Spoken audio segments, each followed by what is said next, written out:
राजस्थान की तपती रेत में बसा अमरकोट, एक ऐसा गांव जहां रातें खामोश नहीं फुसफुसाती हैं, जहां एक पुराना कुआं हर साल किसी की सांसें निगल जाता है। क्या सच में कोई ब्रह्म राक्षस है या इंसान के भीतर छिपा अंधेरा ही असली खौफ है? जानने के लिए तैयार हो जाइए। स्वागत है आपका रात फ्लिक्स में। राजस्थान की उस तपती हुई रेतीली धरती पर जहां सूरज की किरणें दोपहर में आग बरसाती हैं और रात की खामोशी में हवाएं किसी के रोने की तरह गूंजती हैं, वहां अमरकोट नाम का एक प्राचीन गांव बसा है। ये गांव केवल धूल और मिट्टी का ढेर नहीं, बल्कि सदियों पुराने अनकही दास्तानों का एक जिंदा कब्रिस्तान है। यहाँ की फिजाओं में बीते समय की परछाइयाँ आज भी टहलती महसूस होती हैं। सालों पहले इसी मिट्टी में राघव के पूर्वजों की जड़ें गहरी जमी हुई थीं, लेकिन अब उनकी वो पुश्तैनी हवेली एक जर्जर खंडहर बन चुकी थी, जिसे देखकर ऐसा लगता था मानो वक्त ने डर के मारे वहां कदम रखना छोड़ दिया हो। राघव और उसकी पत्नी अदिति जयपुर के भागदौड़ भरे शहरी जीवन में एक साधारण दाम्पत्य जी रहे थे। राघव एक विख्यात लेखक था, जिसकी कलम कागज पर इंसानी जज्बातों का जाल बुनती थी, लेकिन पिछले कुछ महीनों से उसके भीतर का सृजनात्मक झरना जैसे सूख गया था। वो खुद को एक रचनात्मक शून्य में महसूस कर रहा था। वहीं दूसरी ओर अदिति एक अजीब सी रूहानी बेचैनी की गिरफ्त में थी। उसे हर रात एक ही भयानक और दोहराया जाने वाला सपना आता। वो एक बेहद पुराने, अंधेरे और काई जमे हुए कुएं के मुहाने पर खड़ी होती और अचानक कोई अदृश्य, ठंडी और ताकतवर शक्ति उसे उस अगाध गहराई में खींच लेती। उसकी चीखें गले में ही दम तोड़ देती और वो पसीने से तरबतर होकर दिल की धड़कनें कान के पास महसूस करती हुई जाग उठती। एक रात जब वो फिर उसी खौफ के साथ जागी, तो राघव ने उसे अपनी बाहों में भरकर दिलासा देना चाहा, पर अदिति की आंखों में जमा हुआ डर किसी साधारण बुरे सपने जैसा नहीं था। उसने कांपते होठों से बस इतना ही कहा, राघव, ये सपना नहीं है, ये कोई पुराना कर्ज है जो मुझे बुला रहा है। हमें अमरकोट जाना ही होगा। राघव शुरू में तो हिचकिचाया, लेकिन अपनी पत्नी की टूटती मानसिक स्थिति और उस रहस्यमय खिंचाव को देखते हुए उसने अमरकोट जाने का फैसला कर लिया। अगले ही दिन जब उनकी पुरानी कार राजस्थान की वीरान और तपती सड़कों पर दौड़ने लगी, तो बाहर का सन्नाटा मन में एक अनजाना सा भय पैदा करने लगा। गांव की सरहद पर पहुंचते ही शाम के धुंधरके ने सब कुछ अपनी आगोश में लेना शुरू कर दिया था। गांव के प्रवेश द्वार पर पत्थर की टूटी फूटी और विकृत मूर्तियां ऐसी लग रही थी मानो वे आने वाले मुसाफिरों को वापस लौट जाने की मूक चेतावनी दे रही हों। जैसे ही उन्होंने अपनी पुश्तैनी हवेली की दहलीज पर कदम रखा, अदिति के पूरे शरीर में एक बर्फीली सिहरन दौड़ गई। लकड़ी का वो भारी और दीमक लगा दरवाजा जब चरमराते हुए खुला, तो भीतर की घुटन, सीलन और बरसों पुरानी धूल की गंध ने उनका स्वागत किया। राघव ने अदिति का हाथ मजबूती से थाम लिया और उसे यकीन दिलाया कि ये सब केवल एक लंबे समय से बंद पड़े घर का खालीपन है और कुछ नहीं। हवेली के आंगन में उनकी मुलाकात गांव के मुखिया बुजुर्ग हरदयाल जी से हुई। उनकी सफ़ेद दाढ़ी और गहरी धसी हुई आंखों में जैसे सदियों का दर्द और एक खौफनाक सच साफ झलक रहा था। हरदयाल जी ने लंबी सांस भरते हुए कहा कि बहुत अरसे बाद इस घर की सोई हुई दीवारों ने किसी की आहट सुनी है, वरना लोग तो इसे श्रापित मानकर इसके साए से भी दूर रहते थे। जब राघव ने अदिति के उन डरावने सपनों और यहाँ आने के मकसद का जिक्र किया, तो मुखिया के चेहरे की लकीरें गहरी हो गईं। उन्होंने बेहद धीमी और भारी आवाज में बताया कि अमरकोट कोई साधारण गांव नहीं है। यहाँ की मिट्टी खून और आंसुओं से सींची गई है। यहाँ हर साल बिना किसी सुराग के कोई न कोई गर्भवती महिला अचानक गायब हो जाती है। गांव वाले इसे ब्रह्म राक्षस का श्राप मानते हैं। हरदयाल जी ने अपनी कांपती उंगली से दूर बने उसी कुएं की ओर इशारा किया जो अदिति के सपनों का केंद्र था, और बताया कि अमावस्या की काली रातों में आज भी वहां से औरतों के सिसकने और मदद के लिए पुकारने की आवाजें आती हैं। अगले कुछ दिनों में अमरकोट की हवा और भी भारी और बोझिल होती गई। राघव ने इस रहस्य की तह तक जाने की ठानी और गांव के पुराने स्कूल के हेडमास्टर पंडित विद्याधर से मुलाकात की। पंडित जी ने अपनी चश्मा उतारकर मेज पर रखा और गंभीर स्वर में बताया कि ये कोई मामूली रूह नहीं, बल्कि एक महान पंडित का प्रतिशोध है, जिनके साथ सदियों पहले इस गांव के लोगों ने घोर अन्याय और अपमान किया था। मरते वक्त उनके भीतर का ज्ञान और क्रोध मिलकर एक ब्रह्म राक्षस में तब्दील हो गया, जो अब अपनी भूख मिटाने के लिए निर्दोषों का शिकार करता है। इसी बीच हवेली के भीतर अदिति के साथ होने वाली घटनाएं और भी हिंसक होने लगी। एक दोपहर जब वो कुएं के पास से गुजर रही थी तो उसे स्पष्ट महसूस हुआ कि किसी सर्द और मांसहीन हाथ ने उसकी कलाई को जकड़ लिया है। वो साया उसे कुएं के उस काले और बदबूदार पानी की ओर खींचने लगा। राघव ने ऐन मौके पर पहुंचकर उसे बचा तो लिया, लेकिन अदिति की कलाई पर पड़े नीले निशान इस बात का सबूत थे कि जो कुछ भी हो रहा था वो कोई वहम नहीं था। एक काल रात्रि जब आसमान में चांद बादलों के पीछे छिपा हुआ था और पूरा गांव एक डरावने सन्नाटे में डूबा हुआ था, राघव किसी जरूरी काम से मुखिया के पास गया था। हवेली के एकांत में बैठी अदिति को अचानक एक सुरीली मगर डरावनी आवाज सुनाई थी, जो उसका नाम पुकार रही थी। अदिति, यहां आओ, देखो यहां क्या है। वो आवाज इतनी सम्मोहक थी कि अदिति जैसे किसी गहरे वशीकरण के प्रभाव में आकर बिना सोचे समझे धीरे धीरे उसी कुएं के दिशा में कदम बढ़ाने लगी। उनके पैर जैसे खुद ब खुद उस मौत के गड्ढे की ओर खींचे चले जा रहे थे। जब राघव कुछ देर बाद घर लौटा तो पूरी हवेली सुनसान पड़ी थी। चिराग बुझ चुका था। उसने पागलों की तरह हर कमरा, हर कोना छान मारा। अदिति का नाम पुकारते पुकारते उसका गला बैठ गया, लेकिन जवाब में सिर्फ दीवारों से टकराती अपनी ही आवाज की गूंज सुनाई दी। वो भागता हुआ मुखिया और गांव वालों के पास पहुंचा। उसकी आंखों में पागलपन जैसी दहशत थी। उसने हाफते हुए बस एक ही सवाल किया, अदिति कहाँ है? पर मुखिया की खामोश नजरें और कुएं की ओर से आती वो ठंडी हवा जैसे गवाही दे रही थी कि अमरकोट का वो प्राचीन अंधेरा अब अतिथि को निगल चुका है। हवेली के उस स्याह सन्नाटे में जहां राघव की पुकार केवल दीवारों से टकराकर लौट रही थी, अमरकोट का असली खौफ अब अपना फन फैला चुका था। पूरे गांव में ये खबर दावानल की तरह फैल गई कि ब्रह्म राक्षस ने राघव की पत्नी अदिति को अपना ग्रास बना लिया है। हर चबूतरे और हर पनघट पर बस यही फुसफुसाहट थी। डाकिया कल्याण, जिसका चेहरा झुर्रियों से किसी पुराने नक्शे जैसा दिखता था, अपनी फटी आवाज में बार बार यही कह रहा था कि उसने पहले ही आगाह किया था कि ये मिट्टी श्रापित है और यहाँ की हवाओं में मौत का वास है। राघव का दिल जैसे सीने को चीर कर बाहर आने को आतुर था। उसने पूरी रात एक पागलों की तरह गांव की खाक छानी। वो उन कंटीले खेतों में गया जहां रात को सियार रोते थे। वो खंडहर हो चुके पुराने शिव मंदिर की सीढ़ियों पर चिल्लाया और बार बार उसी कुएं के चक्कर काटता रहा, लेकिन जवाब में उसे सिर्फ अंधेरा और अपनी ही बेबसी मिली। गांव के बुजुर्गों ने ठंडी सांसें भरते हुए उसे सांत्वना देने के बजाय उम्मीद छोड़ देने की सलाह दी, क्योंकि उनके अनुसार जो भी गर्भवती महिला यहाँ से गायब हुई वो कभी हाड़ मांस के रूप में वापस नहीं लौटी।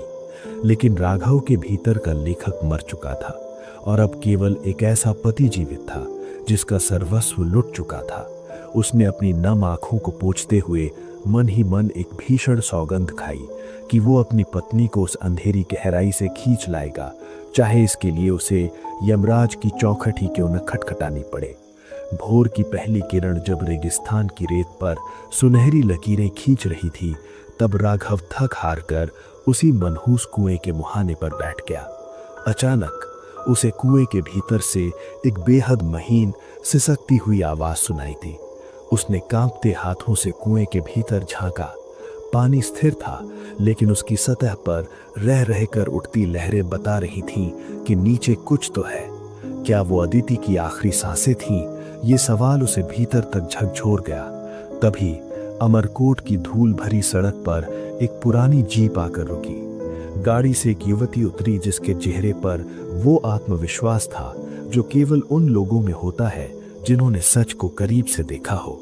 वो संध्या थी, एक निडर खोजी पत्रकार। संध्या दरअसल राघव के गुप्त नाम अंशुक की तलाश में यहाँ पहुंची थी, जिसकी रहस्यमय किताबों ने उसे दीवाना बना दिया था। जब उसे मुखिया हरदयाल जी से पता चला कि राघव एक गहरे व्यक्तिगत संकट में है, तो उसकी पत्रकारिता की समझ और इंसानियत दोनों जाग उठे। जब वो राघव के सामने पहुंची तो उसने देखा कि एक शानदार कलम का जादूगर आज महज एक लाचार साया बन चुका था। संध्या ने बिना किसी औपचारिकता के राघव का हाथ थामा और उसे विश्वास दिलाया कि वो इस रहस्य की हर गांठ को अपनी तार्किक सोच से खोल देगी। संध्या ने अपनी जांच की कमान संभाली और राघव से गायब होने वाले पल की एक एक बारीकी पूछी। जब राघव ने फिर से उसी ब्रह्म राक्षस की बात छेड़ी तो संध्या की आंखों में एक चमक सी कौंधी। उसने स्पष्ट शब्दों में कहा कि दुनिया में कोई भी साया बिना किसी ठोस आधार के नहीं डराता।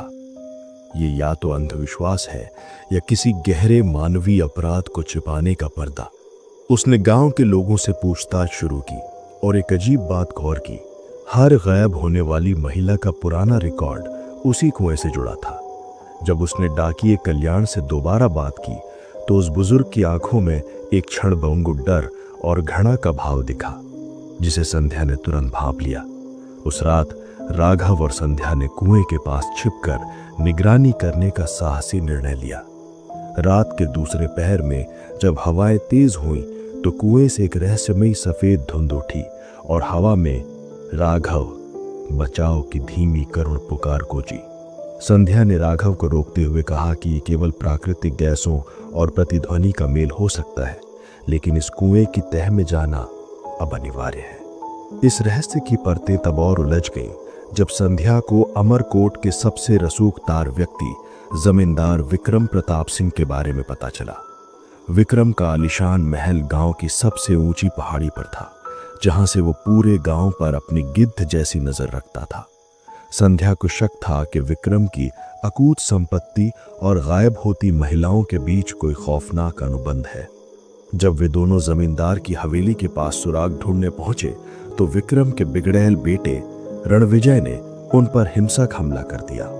राघव ने अपनी पत्नी को खोने के गुस्से को अपनी भुजाओं में समेटा और रणविजय को धूल चटा दी, लेकिन तभी विक्रम प्रताप सिंह ने अपनी बंदूक की नली से उनका स्वागत किया और उन्हें अंतिम चेतावनी देकर वहां से भगा दिया। घायल और थके हुए राघव और संध्या जब मुखिया के पास लौटे तो मुखिया ने एक ऐसा राज खोला जिसने उनके पैरों तले जमीन खिसका दी। उन्होंने बताया कि विक्रम प्रताप का परिवार पिछले 20 सालों से यहाँ एक तांत्रिक अनुष्ठान कर रहा है। उसी रात संध्या और राघव ने जान जोखिम में डालकर जमींदार की पुरानी कचहरी में सेंध लगाई। धूल भरी फाइलों के बीच उन्हें संधि पत्र 1995 मिला, जिसमें उन सभी गायब महिलाओं के नामों की सूची थी। राघव का गला रुंध गया, पर संध्या की नजरें एक पुरानी संदूकची पर टिक गई। उस संदूकची के भीतर एक फटी पुरानी डायरी थी जिस पर हरणी नाम लिखा था। डायरी के पन्नों ने जो सच उगला उसने राघव के संसार को हिला दिया। उसमें लिखा था कि अदिति का असली नाम हरणी थी, जो कभी विक्रम प्रताप के जुल्मों से भागकर शहर गई थी और अपनी पहचान बदलकर राघव से शादी की थी। वो अपने अतीत को दफन कर चुकी थी, लेकिन अमरकोट में उसे पहचान लिया था। कहानी का सबसे डरावना मोड़ तब आया जब उस रात उन्होंने डाकिए कल्याण को पागलों की तरह उसी कुएं के पास बड़बड़ाते सुना। कल्याण की आंखों में जो पागलपन था वो किसी ब्रह्म राक्षस से कम नहीं था। वो चिल्ला रहा था कि उसने अनसुईया को मार डाला क्योंकि उसने उसे धोखा दिया था, और अब वो हर साल एक गर्भवती महिला की बलि देकर अनसुईया के उस विश्वासघात का प्रतिशोध लेता है। कल्याण ही वो असली राक्षस था जो जमींदार की शाह पर या शायद अपने ही पागलपन में इन मासूमों को उस मौत के कुएं में धकेलता था। डायरी के अंतिम पन्ने पर एक नक्शा बना था जो गांव के पुराने किले के तहखाने की ओर इशारा कर रहा था।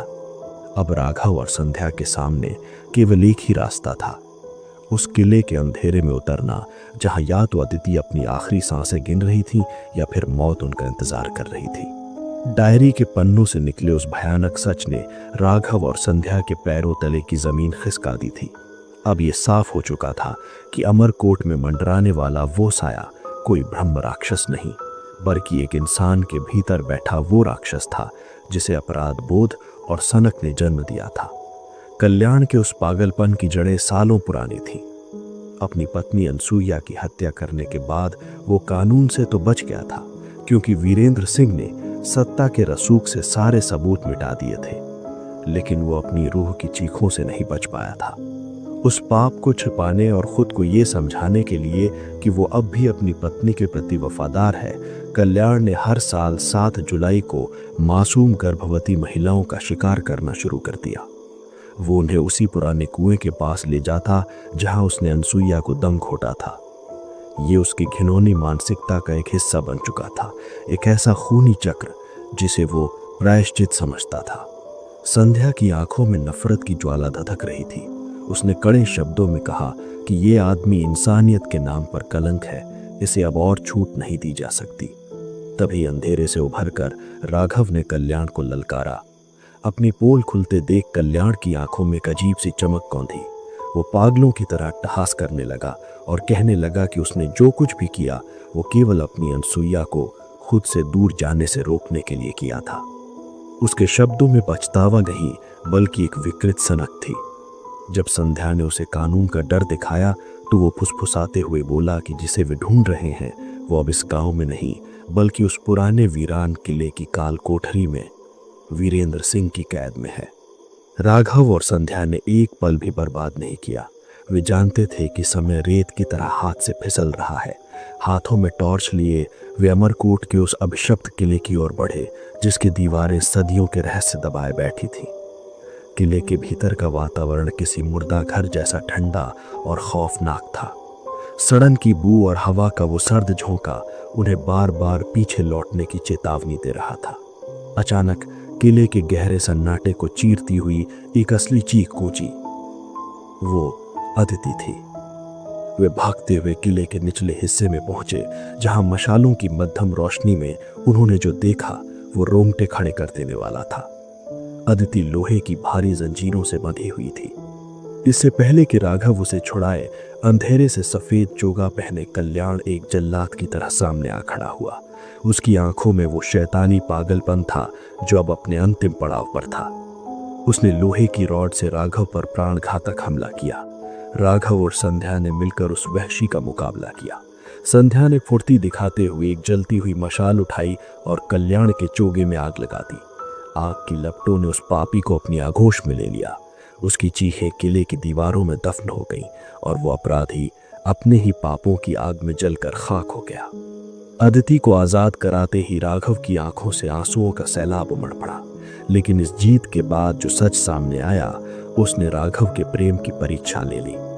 घर लौटने के बाद उस भारी शांति के बीच अदिति ने टूटते स्वर में अपना सबसे बड़ा राज खोला।